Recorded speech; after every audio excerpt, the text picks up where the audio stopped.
L'ensemble de l'équipe de l'AOF et le conseil scientifique a décidé de porter le sujet de la myopie depuis de nombreuses années. On a eu à plusieurs reprises lors des précédentes éditions des présentations sur les principales causes et en tout cas les évolutions en termes de connaissances qui provoquaient ces évolutions myopiques. Et on a trouvé extrêmement intéressant de mettre en avant cette possibilité de contrôle et l'importance que ça avait.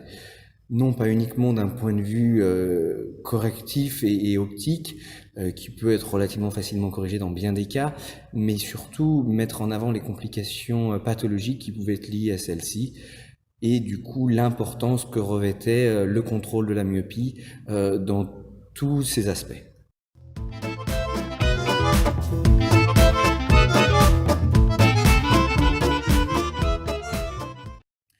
Donc il est en effet vrai que l'ensemble du congrès est organisé par des bénévoles qui le font sur leur temps libre alors qu'ils travaillent tous à temps plein. Nous le faisons pour plusieurs raisons. Évidemment, c'est la passion du métier, très clairement. Tandis que l'autre partie, c'est aussi la volonté de participer à améliorer les connaissances et la pratique de l'ensemble des optométristes francophones qui, comme vous le savez, en tout cas tout particulièrement en France, sont dans une situation réglementaire fort compliquée et permet aussi de créer du lien entre tous ces professionnels.